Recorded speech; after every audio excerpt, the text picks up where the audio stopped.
The photograph was taken on April 22, 1895, on the front porch of a freedmen's home in Petersburg, Virginia, by journalist-photographer William Henry Jackson, who'd been sent by Harper's Weekly magazine to document former slaves who claimed to remember being transported from Africa during the illegal slave trade of the 1820s.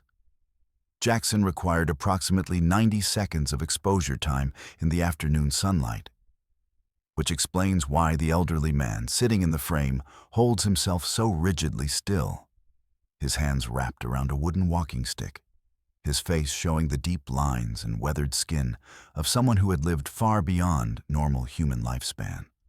What Jackson's camera couldn't capture was that the man in the photograph, who gave his name as Josiah Williams, claimed to be 130 years old, said he'd been born in 1765 in what is now Benin, West Africa, and insisted he remembered being captured as a child, transported on a slave ship, and sold at auction in Charleston, South Carolina, in 1774, when he was approximately 9 years old. Josiah Williams sat on that porch claiming a lifespan that seemed medically impossible. In 1895, America, average life expectancy was approximately 47 years. The oldest verified living person in the world at that time was a French woman named Jeanne Calment, who would eventually live to 122. But she was only 20 years old in 1895, and nobody knew she would set that record. Medical science understood that humans occasionally lived into their 90s, rarely into their low 100s. But 130 years exceeded every documented case of human longevity in recorded history. The journalists and doctors who interviewed Josiah Williams in 1895 generally dismissed his age claims as exaggeration or confusion, assuming he was perhaps 85 or 90, and simply misremembering dates from early childhood. But Josiah's physical appearance suggested something extraordinary was happening. He stood approximately 5 feet 6 inches tall, weighed around 135 pounds, and showed the extreme muscle atrophy and skin deterioration consistent with advanced age far beyond what an 85-year-old would display. His hands were skeletal, the bones clearly visible beneath skin that had lost all elasticity and hung loose like poorly fitted gloves. His face showed wrinkles so deep they created permanent folds around his eyes, mouth, and forehead, patterns that typically required 8 or 9 decades to develop. His hair, what remained of it, was pure white and grew in scattered patches across a scalp marked with age spots and lesions. His eyes, still clear and alert despite everything else, were surrounded by yellow-tinged sclera, suggesting liver damage accumulated over many decades. Medical examination conducted 3 days after the photograph revealed blood pressure of 160/95, heart rate of 52 beats per minute, and hearing loss so severe that interviewers had to shout directly into his ear to be understood. "I was born in Ouida," Josiah told William Jackson during the interview that accompanied the photograph, his voice a rasping whisper that Jackson had to strain to hear even when speaking directly into his ear. "That's in the kingdom of Dahomey, what you call Africa now. My father was a fisherman. We lived in a village maybe 200 people. The slavers came when I was maybe 8 or 9 years old, I don't know exactly. They burned our village, killed my father, took me and 37 other children, put us in chains, marched us to the coast. That was 1773 or 1774. I've been counting years since then. This is 1895. That makes me 130 years old, maybe 131. I lost track of exactly when my birthday was." The story Josiah told matched historical records of slave trading from Ouida, a major West African port that exported approximately 1 million enslaved Africans between 1650 and 1860. The details he provided about the Middle Passage, the brutal ocean voyage from Africa to America, were consistent with documented accounts from slave ship records. Approximately 340 captives packed into a ship designed for 200 passengers. mortality rate of 35% during the 8-week crossing, bodies thrown overboard daily, children chained in the lower hold where headroom was less than 4 feet. Josiah described lying in his own waste for weeks, being fed twice daily with watery rice gruel, watching children die around him from dysentery and dehydration, and arriving in Charleston weighing approximately 40 pounds, less than half his weight when captured. They sold me at the auction for $180, Josiah continued. His memory for numbers surprisingly precise, given that he was describing events allegedly 121 years in the past. The man who bought me was named Thomas Harrington, owned a rice plantation in the Low Country, maybe 40 miles from Charleston. He bought 6 of us that day, all children from the same ship. I was the only one who survived past age 15. Rice plantation work kills people fast. The water, the heat, the mosquitoes carrying yellow fever and malaria. Most slaves on rice plantations died within 7 years. I don't know why I lived, just did. The longevity claim was extraordinary. But what made Josiah's story truly remarkable was the specific physical techniques he described using to survive 130 years under conditions designed to extract maximum labor while providing minimum care. He wasn't a scientist or doctor, just an enslaved field worker who developed through trial and error a set of practices that apparently allowed his body to function decades longer than normal human biology should permit. The techniques ranged from the practical to the seemingly absurd, but they represented over a century of accumulated survival knowledge that Josiah had never written down, because he'd never learned to read or write, only preserved through memory and daily practice. First thing I learned, Josiah explained, his skeletal hands gripping the walking stick that kept him upright even while sitting, was to breathe different than other people. In the rice fields, the air is bad. Swamp gas, rotting vegetation, mosquitoes everywhere. If you breathe normal, deep breaths like people do when working hard, you get sick. I learned to breathe shallow, through my nose, slow and steady. Maybe 8 breaths per minute instead of normal 15 or 20. It means less oxygen, less energy, but also less poison going into your lungs. People who breathed normal died from lung disease within 10 years. I'm 130 and my lungs still work. The breathing technique Josiah described was remarkably similar to practices developed independently by Indian yogis and Chinese Qigong masters, though Josiah had never heard of either tradition. Modern respiratory physiology would eventually confirm that reduced breathing rate, if maintained consistently, could decrease oxidative stress on lung tissue and potentially extend functional lifespan of respiratory systems. Josiah had discovered through pure survival necessity what Eastern traditions had formalized through centuries of meditative practice: that controlling breath rate could significantly impact long-term health outcomes. Second thing was food, Josiah continued. On the plantation, they gave us maybe 1 in 200 calories per day.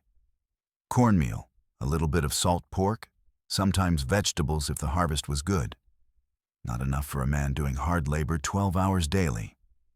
Most slaves ate everything they got, fast because they were starving. I learned to eat different. Small portions, 6 times per day instead of 2 big meals.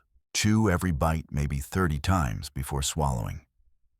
Drink water constantly, maybe 2 gallons per day in summer heat.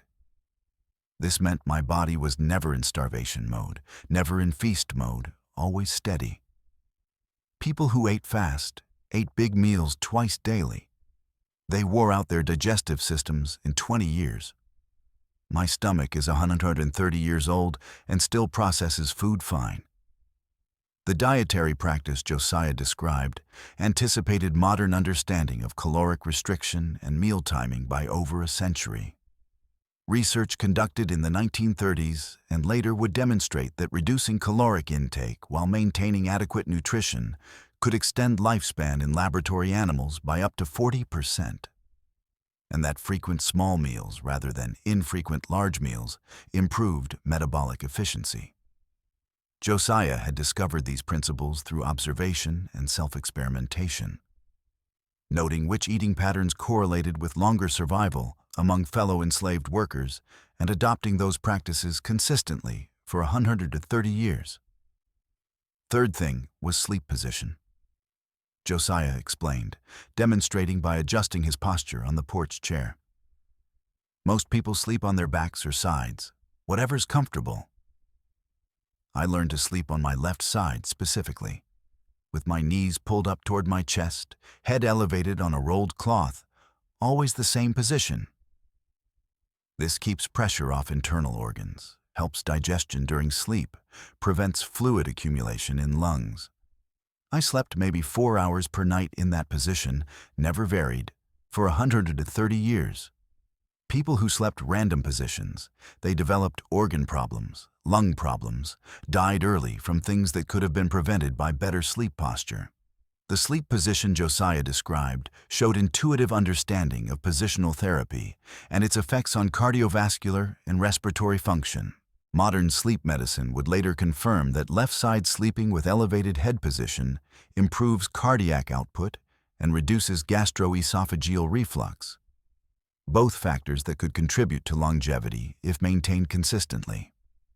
But in 1774, when Josiah began practicing this sleep position, no medical literature existed on the topic, and he'd simply observed that enslaved workers who slept on their left sides seemed to have fewer stomach problems and lived slightly longer than those who slept in other positions. The physical work Josiah performed during his first 40 years in slavery was brutal by any standard. Rice cultivation in the South Carolina Low Country required standing in water up to the knees for 10 to 12 hours daily, planting rice seedlings in precise rows, maintaining irrigation channels, harvesting mature plants by hand using sickles that required thousands of repetitive cutting motions. The standing water was breeding ground for mosquitoes carrying malaria and yellow fever, diseases that killed approximately 35% of enslaved workers on rice plantations within their first 7 years. The heat regularly exceeded 95 degrees Fahrenheit, with humidity approaching 100%, creating conditions where heat stroke was common and dehydration could kill within hours if water intake wasn't carefully managed. The work was designed to break people, Josiah said, his voice showing no particular emotion when describing decades of exploitation. 12 hours in the fields, then maybe an hour of assigned tasks like wood chopping or equipment repair. Then 4 hours of sleep, then back to the fields before sunrise. 7 days per week during planting and harvest seasons, maybe 1 day off per month during slower periods. Most people lasted 7 to 10 years before their bodies gave out. Malaria, yellow fever, heat stroke, snake bites, alligator attacks, drowning in the rice paddies, infections from cuts that went septic. I survived by moving different than other people. The movement technique Josiah described was sophisticated enough that modern biomechanics researchers would later find it remarkably efficient.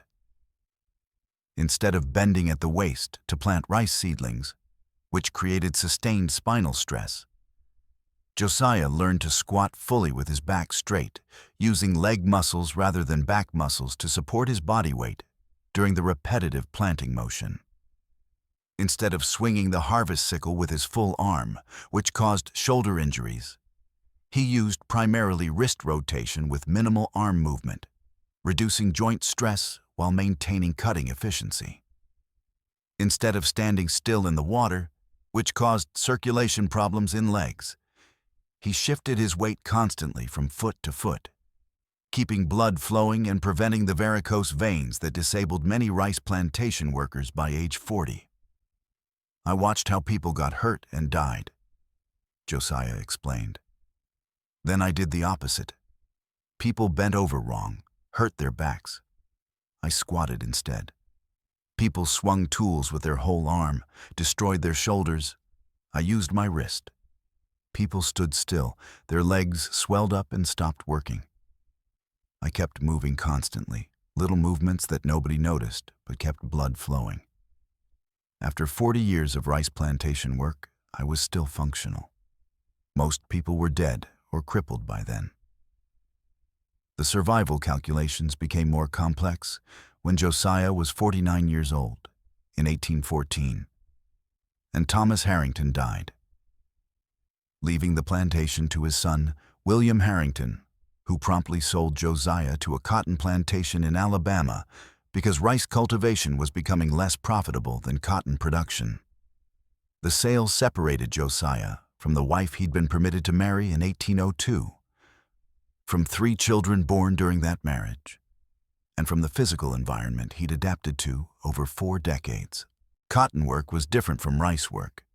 Drier conditions reducing disease transmission but increasing heat stroke risk. Different repetitive motions causing different injury patterns. Different social dynamics among enslaved workers who hadn't grown up together in the relative isolation of rice plantations. Being sold at age 49 was like starting slavery over again, Josiah said, his hands tightening around the walking stick. New place, new work, new people. But by then, I understood the principles. Keep breathing shallow and slow. Eat small portions frequently. Sleep on your left side. Move efficiently to preserve joints and muscles. Don't fight the system directly, because that gets you killed. Just survive, one day at a time, and maybe you outlive your owners. The last comment was particularly pointed because by 1814, when Josiah was sold to the Alabama plantation, he'd already outlived his original purchaser, Thomas Harrington, who died at age 67, having spent 40 years believing he owned another human being, only to die while Josiah continued living. Cotton picking required different survival adaptations than rice cultivation. The work involved walking miles daily through cotton fields, bending thousands of times to harvest cotton bolls from plants that stood about 3 feet high, accumulating 50 to 100 pounds of raw cotton in a shoulder sack before emptying it into collection baskets, then repeating the process from sunrise to sunset. The bending motion destroyed workers' backs within years, if performed incorrectly. And the repetitive reaching motion caused chronic shoulder injuries that reduced productivity and led to punishment for failing to meet daily quotas. Josiah adapted by developing a picking technique that minimized spinal flexion. Instead of bending from the waist, he would lower himself into a controlled squat, pick cotton at that level, then move forward still in squat position and repeat, essentially walking through the field in a permanent squat that kept his spine straight while allowing his legs to absorb the repetitive stress. People laughed at me walking through the fields like a duck, Josiah said, the memory producing a slight smile despite the decades that had passed. Said I looked stupid. But after 5 years, 10 years, 20 years, the people who laughed were crippled or dead, and I was still picking cotton. The overseers didn't care how I looked as long as I met my quota. I picked maybe 70 pounds per day, which was low compared to young workers who picked 150 pounds. But I was consistent. Every day, 70 pounds, year after year. Consistency was more valuable than short-term high output. The Alabama plantation where Josiah worked from 1814 to 1847, a span of 33 years, was owned by a man named Robert Mitchell, who believed that enslaved workers were most productive when driven to their absolute physical limits. Mitchell employed 3 overseers who used systematic violence to enforce productivity quotas, and the mortality rate among his enslaved population was approximately 8% annually, meaning the average worker survived about 12 years before death from overwork, disease, or violence. Josiah survived 33 years on Mitchell's plantation by becoming essentially invisible, meeting minimum quotas without exceeding them, never volunteering for additional tasks, never complaining or resisting, never drawing attention that might result in punishment or assignment to more dangerous work.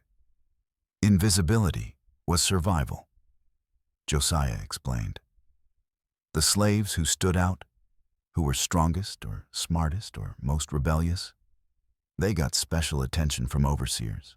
Special attention meant extra work, extra punishment, early death. I learned to be exactly average.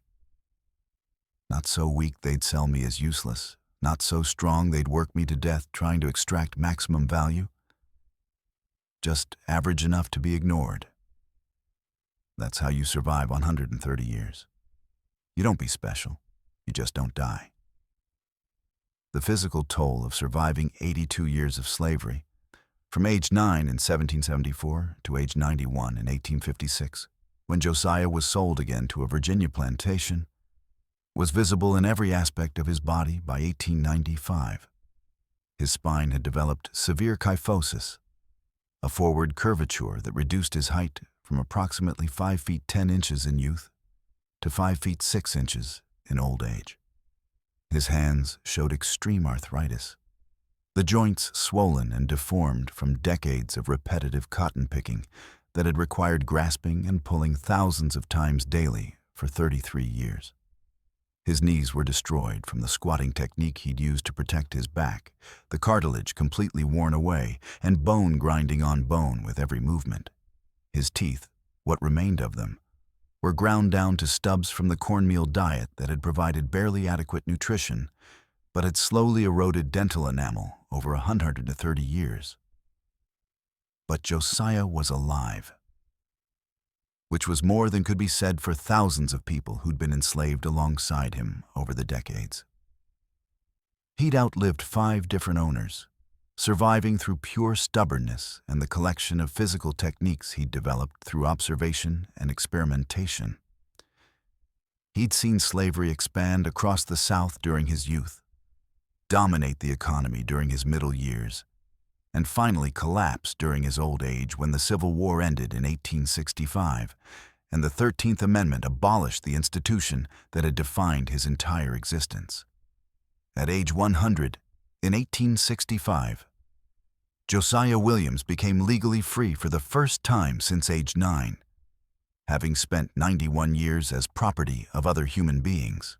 The day slavery ended, I was 100 years old, Josiah said during the interview with William Jackson. I'd survived 5 owners, 2 wives who died before me, 6 children, most of whom died young, yellow fever twice, malaria maybe 15 times, 3 different plantations, and 91 years of people telling me I wasn't human. When freedom came, I didn't know what to do with it. I was 100. Most free people died by age 70. I had no money, no education, no family still alive, and a body that had been worked past its expiration date by about 30 years. But I was free. That had to count for something. The 30 years between emancipation in 1865 and the photograph in 1895 were in many ways harder for Josiah than the 91 years of slavery that preceded them. During slavery, his basic survival needs were met by owners who had economic incentive to keep their property alive and functional. After emancipation, Josiah was free, but also completely without resources, unable to work due to age and physical deterioration, and dependent on charity from black churches and communities that were themselves desperately poor.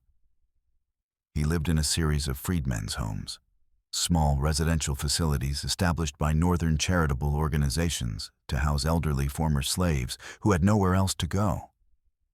He survived on approximately 800 calories per day, far less than the already inadequate 200 calories he'd received during slavery, and his weight dropped from 145 pounds to 135 pounds between 1865 and 1895. But Josiah continued practicing the survival techniques that had kept him alive for 130 years. He maintained his shallow breathing pattern, averaging 8 breaths per minute, even in his extreme old age. He ate small portions 6 times daily rather than larger meals less frequently, continuing the dietary pattern that had served him for over a century. He slept in his left side position with knees drawn up and head elevated, the same sleep posture he'd maintained since 1774. These practices had become so deeply ingrained that Josiah performed them unconsciously, his body running on autopilot through routines developed over 130 years of existence. The medical examination performed on Josiah in April 1895, 3 days after William Jackson's photograph was taken, revealed physiological characteristics that examining physicians found nearly impossible to explain using contemporary medical knowledge. His resting heart rate was 52 beats per minute, significantly lower than the normal 60-80 range, suggesting either superior cardiovascular conditioning or pathological bradycardia. His blood pressure was 160/95, elevated but not dramatically so given his claimed age. His lung capacity measured approximately 2.1 liters, reduced from normal adult male capacity of 5 to 6 liters, but still functional enough to support basic activities. His grip strength measured 12 pounds in his right hand and 9 pounds in his left, compared to normal adult male grip strength of 120 pounds.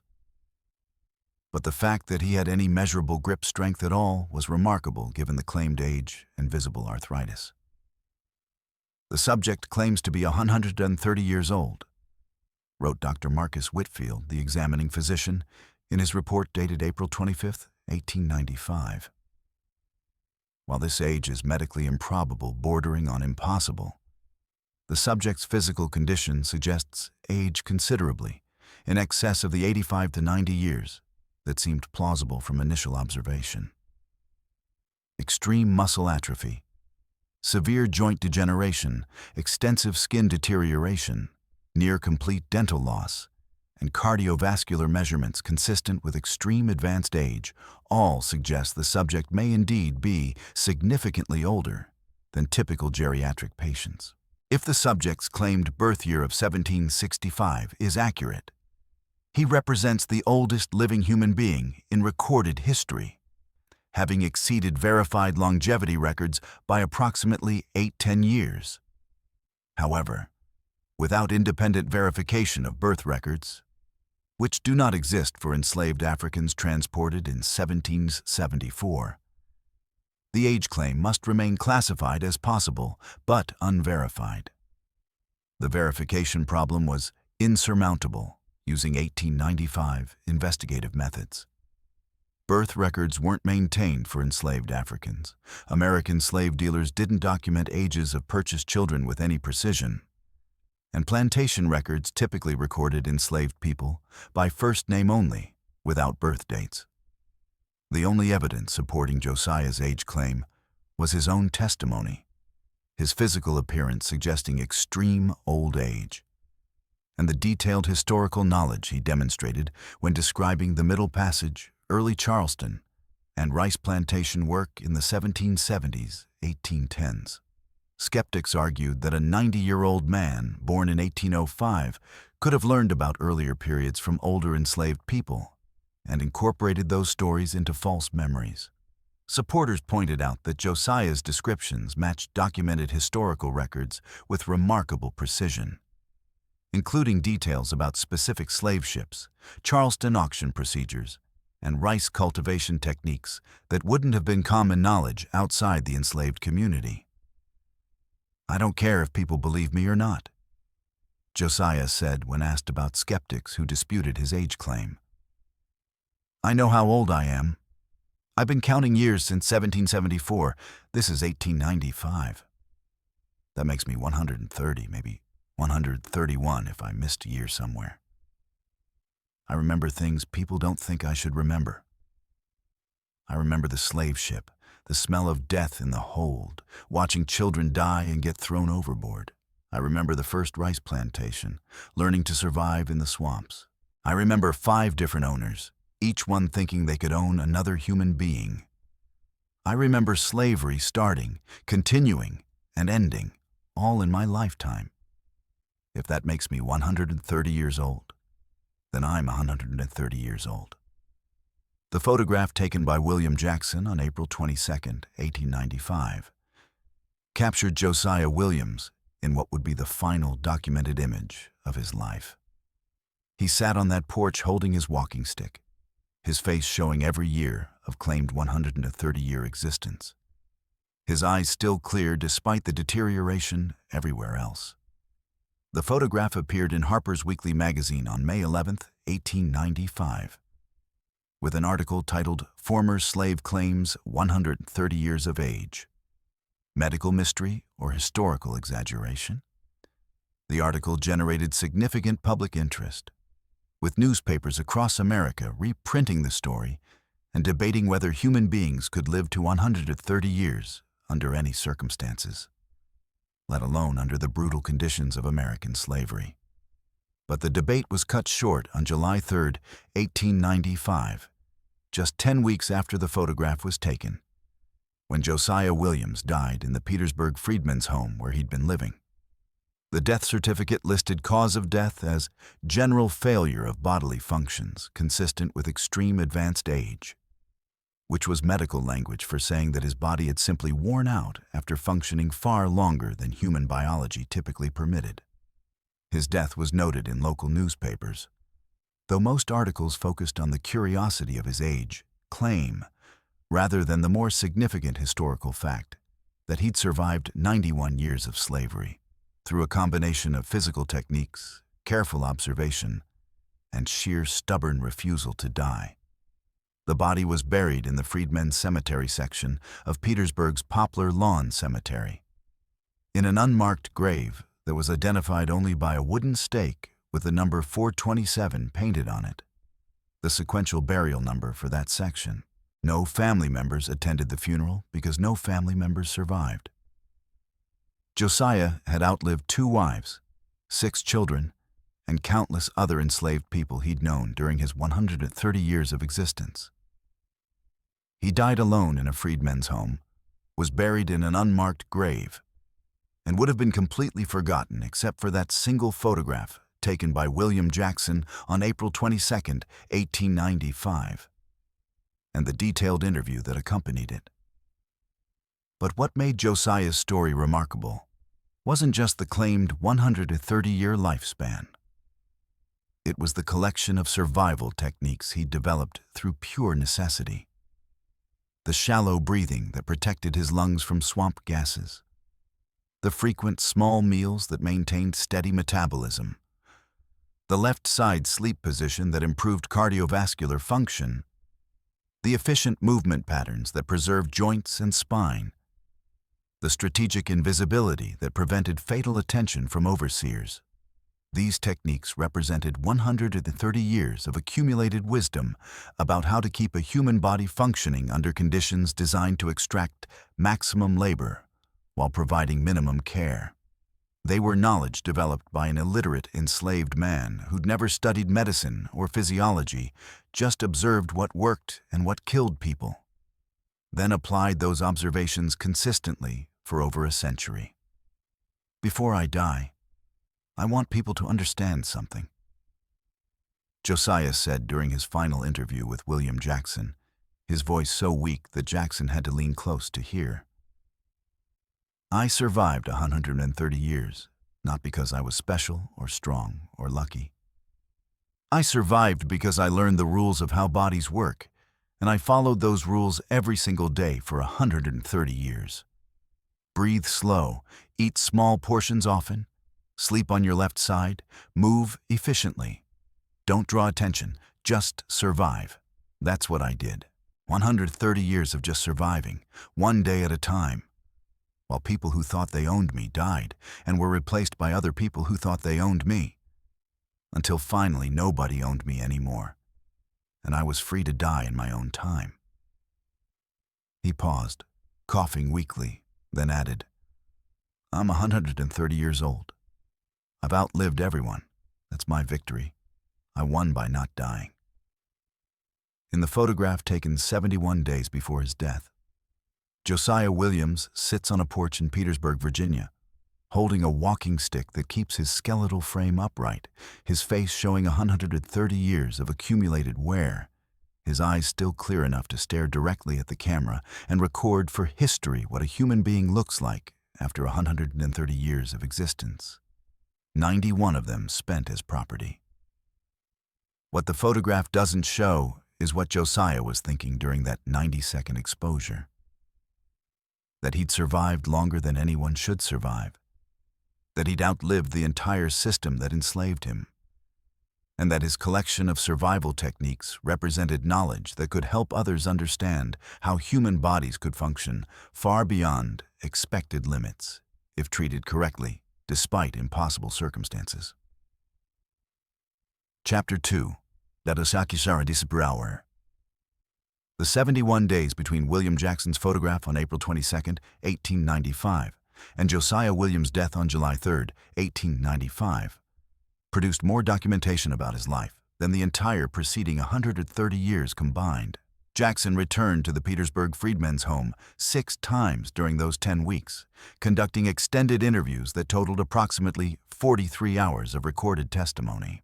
He brought with him a stenographer named Margaret Richardson, who transcribed everything Josiah said, creating a 187-page handwritten manuscript that would eventually be deposited in the Library of Congress archives, where it remains today, cataloged as Testimony of Josiah Williams, former slave, claiming 130 years of age, recorded April-June 1895. The manuscript contained details about 5 different slave owners, 91 years of enslaved labor across 3 states, specific survival techniques that had kept Josiah alive far beyond normal human lifespan, and observations about American slavery from someone who'd experienced the institution from its peak in the early 1800s through its violent collapse during the Civil War. "People want to know about the owners," Josiah said during the second interview on April 29, 1895, 1 week after the initial photograph. "They think slavery was all the same, one owner same as another. But it wasn't. I had 5 owners over 91 years. Each one different, each one found different ways to extract labor while keeping property alive. Some were worse than others.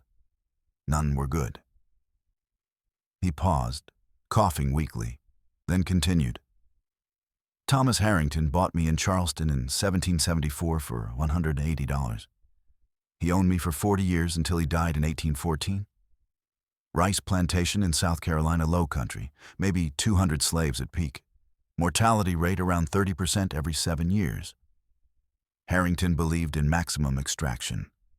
Work people hard as possible, replace them when they die.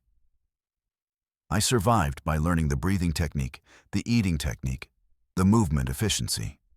Most people died within 7 years. I lasted 40. The details Josiah provided about Thomas Harrington and the rice plantation matched historical records with remarkable precision. Charleston Customs records from 1774 listed a ship named Catherine arriving from Ouida with 278 enslaved Africans, 94 of whom had died during the Middle Passage. Thomas Harrington's name appeared in the purchase records, documented as buying 6 children between ages 8 and 12 for a total of $1,140, an average of $190 per child. Plantation records from Harrington's estate, preserved in South Carolina archives, showed that his enslaved population fluctuated between 180 and 220 people between 1774 and 1814. With death rates consistently averaging 8 to 10% annually, meaning the average worker survived approximately 10 to 12 years before being replaced through purchase or birth. Harrington used to say that rice cultivation required the sacrifice of Negro life. Josiah recalled, his voice taking on a bitter tone. He said it openly, like it was just business calculation. Said you could get maybe 40 productive years from a rice field slave if you were lucky. But average was 7 to 10 years, so you had to keep buying replacements. I was supposed to be one of those statistics. supposed to die by 1784, maybe 1785 at latest. Instead, I outlived him. He died in 1814 at age 67, probably from the same malaria that killed hundreds of his slaves. I was 49 and still functional. That bothered his family at the funeral. They didn't like seeing property that refused to die on schedule. William Harrington, Thomas's son who inherited the plantation in 1814, immediately began selling off assets because rice cultivation was becoming less profitable than cotton production in newly opened territories. Josiah was sold in June 1814 to Robert Mitchell, owner of a cotton plantation near Montgomery, Alabama, for $420, more than double his original 1774 purchase price, despite being 49 years old. The price increase reflected both inflation in the slave market between 1774 and 1814, and Josiah's demonstrated durability that made him valuable despite his age. Mitchell owned Josiah for 33 years, from 1814 to 1847. The longest single ownership period of Josiah's enslaved life. Mitchell was worse than Harrington, Josiah said flatly. Harrington worked people to death, but at least provided minimum food and shelter. Mitchell believed that slaves were lazy by nature and only worked when driven by fear. He employed 3 overseers whose job was systematic violence. They carried whips, used them daily, and tracked productivity with written records. If you fell below quota, you got whipped. If you fell below quota 3 days running, you got sold to a sugar plantation in Louisiana, which was death sentence because sugar plantations killed people faster than cotton or rice. Average survival time on Mitchell's plantation was 12 years. I lasted 33 by being invisible. Never exceeded quota, never fell below minimum, never drew attention. Just existed as efficiently as possible, while Mitchell extracted 40 hours of labor per week for 33 years. The mathematics of Josiah's cotton-picking productivity on Mitchell's plantation revealed the calculation that had kept him alive. Mitchell's daily quota was 70 pounds of raw cotton per adult worker, with higher quotas for younger, stronger workers and lower quotas for elderly or disabled workers. Josiah's quota, set at 70 pounds because Mitchell didn't acknowledge age-based reductions, was achievable through approximately 10 hours of efficient picking. Josiah met this quota every single day for 33 years, 12,045 days of picking exactly 70 pounds, totaling approximately 840,150 pounds of cotton picked between 1814 and 1847. This consistency made him valuable to Mitchell despite his age, because predictable productivity was easier to manage than variable output from younger workers who might pick 150 pounds one day and 60 pounds the next. The key to surviving Mitchell was understanding what he wanted. Josiah explained. He didn't want excellence. He wanted predictability. He wanted to look at his records and see consistent numbers, 70 pounds per day, every day, year after year. That's what I gave him. It destroyed my body. The repetitive motion wore out my knees and hands and spine, but it kept me alive. And while my body was getting destroyed, Mitchell was aging too. He was 42 when he bought me in 1814. He was 75 when he died in 1847. I was 82 and still picking cotton. I'd outlived my second owner. The third owner was Mitchell's widow, Sarah Mitchell, who inherited the plantation in 1847, but sold it within 6 months because she couldn't manage the operation independently. The estate auction in November 1847 sold Josiah to a slave trader named Calvin Webster for $180. Exactly the same price Thomas Harrington had paid for 9-year-old Josiah 73 years earlier. Webster held Josiah for 3 months while transporting a coffled group of enslaved people from Alabama to Virginia, then resold him in February 1848 to a tobacco plantation owner named James Reynolds, who owned property near Richmond. Reynolds purchased Josiah for $150, a discount reflecting his advanced age and visible physical deterioration, but still considered him valuable enough for tobacco cultivation work that required less physical strength than cotton picking. Reynolds was different from Harrington and Mitchell, Josiah said during the fourth interview on May 13, 1885. He was religious, believed slavery was divinely ordained, thought he was doing God's work by Christianizing Africans through forced labor. He required all his slaves to attend church services every Sunday, 4 hours of preaching about obedience and submission. He whipped people for failing to attend church, which was ironic since the Christianity he preached said nothing about whipping people who didn't want to hear sermons about their own inferiority. I spent 9 years on Reynolds's plantation, 1848 to 1857, working tobacco fields and listening to sermons about how slavery was God's will. Reynolds died of a heart attack in 1857 at age 62. I was 92 and still alive. Third owner dead, Josiah still breathing.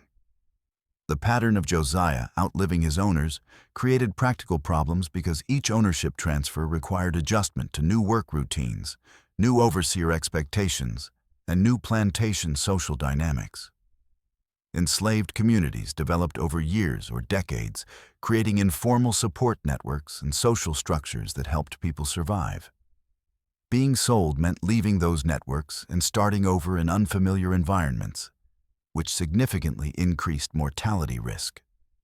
Josiah survived multiple ownership transfers by maintaining his core survival techniques, regardless of external circumstances.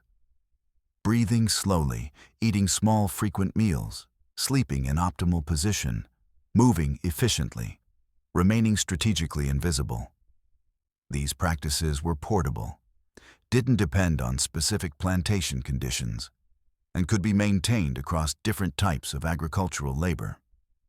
The fourth owner was Reynolds' nephew, Thomas Reynolds, Jr., who inherited the tobacco plantation in 1857 and owned Josiah for 8 years during the most turbulent period in American history. The election of Abraham Lincoln in 1860 triggered Southern secession. The Confederate attack on Fort Sumter in April 1861 started the Civil War. The Emancipation Proclamation in January 1863 declared enslaved people in Confederate territory legally free, though enforcement required Union military victory. The war finally ended in April 1865 with Confederate surrender, followed by ratification of the 13th Amendment in December 1865 that abolished slavery throughout the United States. Josiah experienced all of this while continuing to work tobacco fields near Richmond. His status technically changed by Lincoln's proclamation, but practically unchanged until Union forces occupied Virginia in April 1865. The war years were strange, Josiah recalled. Young white men disappeared to fight, leaving plantations undermanned. Overseers were older men or disabled veterans, less violent than previous overseers because they lacked physical capacity for sustained brutality. Food became scarce as Confederate economy collapsed. We went from maybe 200 calories daily to maybe 800 calories. Work quotas decreased because there weren't enough workers to maintain previous productivity levels. I was 96 when the war started, 100 when it ended. By all logic, I should have died from malnutrition or disease during those years. But I'd been managing malnutrition for 91 years. War shortages were just more of what I'd always experienced. I survived by doing what I'd always done. Breathe slowly, eat small portions whenever food was available, sleep in optimal position, conserve energy through efficient movement. Union forces occupied Richmond on April 3, 1865, effectively ending slavery in Virginia 3 years after the Emancipation Proclamation theoretically freed Confederate slaves. Thomas Reynolds, Jr. fled to North Carolina, abandoning his plantation and the 137 enslaved people who'd worked it. Federal authorities established a refugee camp for formerly enslaved people in Richmond, providing basic shelter and food rations while attempting to organize transition to free labor economy. Josiah, now legally free at age 100, walked to the refugee camp on April 8, 1865, 5 days after Richmond's occupation, having outlived 4 owners and survived 91 years of slavery that had begun in 1774 when he was 9 years old. Freedom at age 100 is different than freedom at age 20 or 30. Josiah said during the 5th interview on May 27, 1895. Young people can work, earn money, build new lives. I was 100 with a destroyed body, no education, no family, no resources, except the survival techniques that had kept me alive in slavery. Those techniques still worked in freedom. I kept breathing slowly, eating small, frequent meals, sleeping on my left side, moving efficiently. The difference was that nobody owned me anymore. I could die in my own time rather than when an owner decided my productivity no longer justified feeding me. The 30 years between emancipation in 1865 and the photograph in 1895 were chronicled in less detail than Josiah's enslaved years because his activities were less dramatic. He lived in 3 different freedmen's homes across Virginia, moving when facilities closed or when he needed different care arrangements. He survived primarily on charity from black churches and northern missionary organizations that established support systems for elderly former slaves who couldn't work. He received approximately 800 calories daily, less than during slavery, supplemented by occasional donations from Petersburg residents who were fascinated by his extreme old age and claimed connection to the earliest days of American slavery. His weight dropped from 145 pounds at emancipation to 135 pounds by 1895, a loss of 10 pounds over 30 years that reflected chronic malnutrition but not acute starvation. People asked me if freedom was better than slavery. Josiah said during the 6th and final interview on June 17, 1895, 16 days before his death. That's a stupid question. Freedom with starvation is better than slavery, with slightly less starvation. Freedom with poverty is better than slavery with guaranteed housing. Freedom with uncertainty is better than slavery with predictability. Even at age 130, dying poor in a freedmen's home, I preferred being free. Because free meant I decided when to wake up, what to think, how to spend the time I had left. Those choices were worth more than security as property. The medical deterioration during the final 71 days was documented in detail by Dr. Marcus Whitfield, who examined Josiah weekly between April 25th and June 20th. The examination notes showed progressive decline. Resting heart rate decreased from 52 to 47 beats per minute. Blood pressure dropped from 160/95 to 145/88. Grip strength decreased from 12 pounds to 8 pounds in the right hand, and from 9 pounds to 6 pounds in the left hand. Josiah's appetite declined, his ability to swallow became impaired, and his periods of lucidity decreased from approximately 16 hours daily in late April to approximately 6 hours daily by mid-June. Dr. Whitfield's final examination note, dated June 20th, concluded, "Subject is in terminal decline. Death expected within 2 to 3 weeks from general systemic failure. Subject remains mentally coherent during lucid periods and continues to insist he is 130 years old." The last coherent conversation Josiah had was with William Jackson on June 24, 1895, 9 days before his death. Jackson found him lying in bed in the freedmen's home, too weak to sit up, breathing approximately 6 times per minute in the shallow pattern he'd maintained for 121 years. "I'm ready," Josiah whispered when Jackson asked how he felt. 130 years is enough. I've outlived everyone, survived everything, seen slavery start and end. My techniques worked. I proved human bodies can function far beyond expected limits if you understand the rules. Breathe slow, eat small portions often, sleep on your left side, move efficiently, stay invisible. That's what I learned in 130 years. That's what I'm leaving behind. Jackson asked if Josiah had any final messages for people who would read his testimony. Josiah thought for approximately 30 seconds, breathing his 6 breaths per minute, then said, "Tell them I won. Tell them I survived 91 years of slavery by refusing to die on schedule. Tell them I outlived 5 owners, watched the whole system collapse, lived to be free. Tell them 130 years of existence under impossible circumstances proves that human beings can adapt to anything if they're stubborn enough. Tell them the techniques work. Slow breathing, small meals, left side sleeping, efficient movement, strategic invisibility. Tell them those techniques kept me alive when I should have died at age 16 or 25 or 40 or 60. Tell them I lived to 130 because I learned the rules and followed them every single day.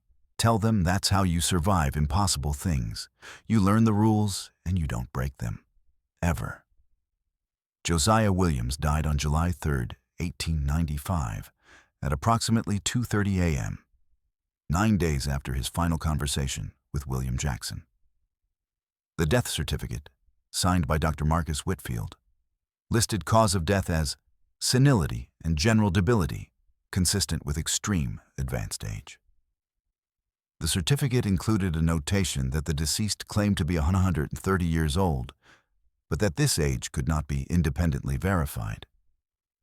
His body was prepared for burial by staff at the Freedmen's Home, wrapped in a simple cotton shroud, and placed in a pine coffin constructed by a local carpenter who donated his labor.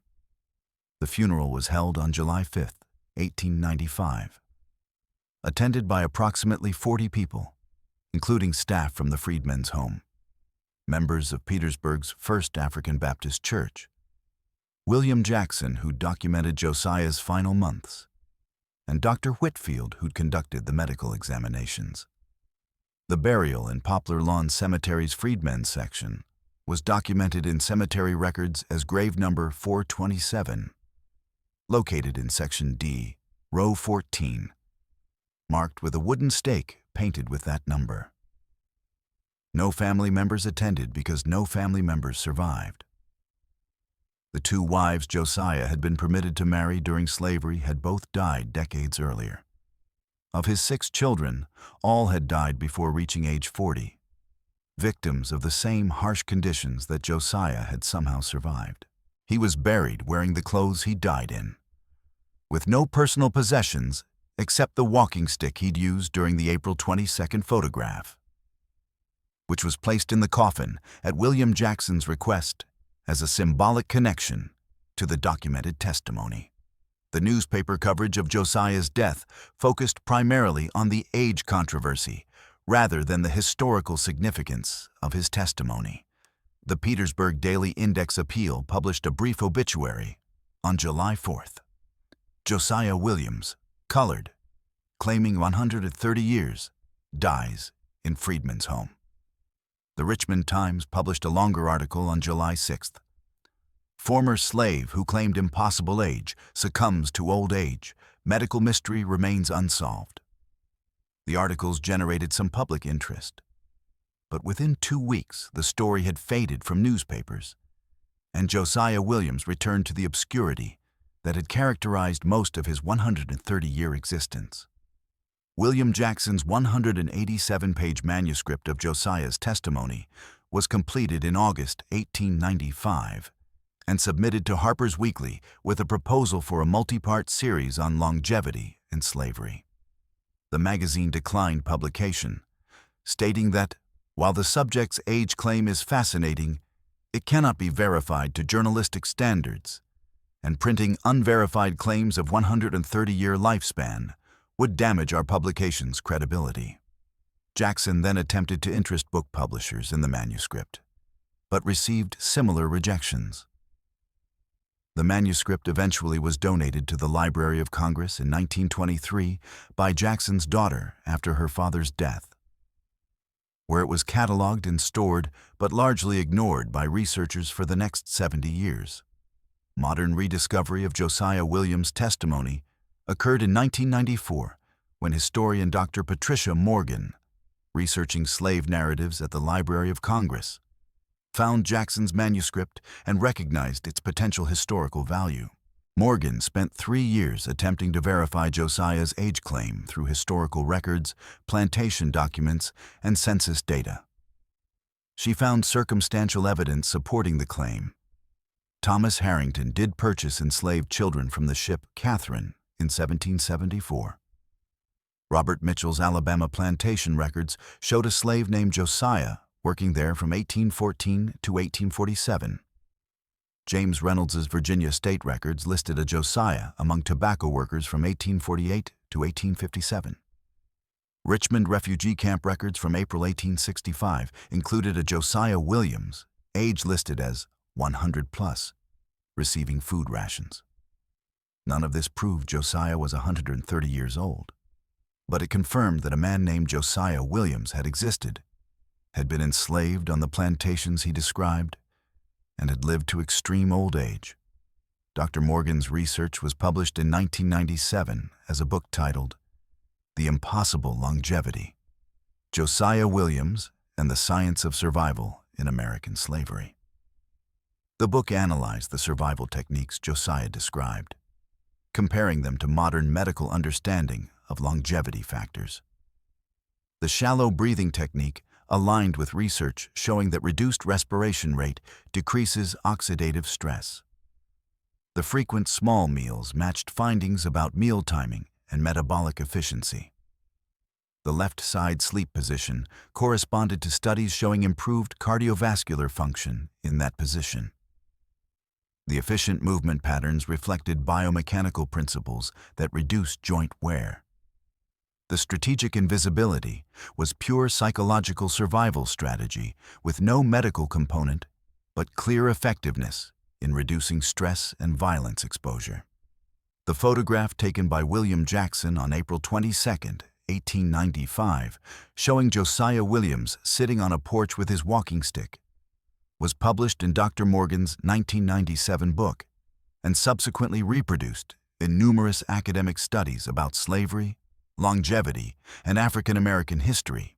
The image became an iconic representation of slavery's human cost, showing a man who had survived impossible circumstances through stubborn refusal to die and careful application of survival principles developed through 130 years of observation and experimentation.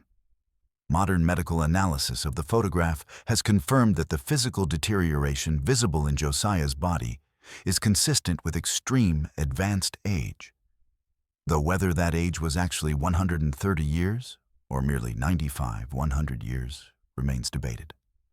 The walking stick visible in the photograph, which was buried with Josiah in 1895, was exhumed in 2003 when Section D of Poplar Lawn Cemetery was relocated to make room for municipal development.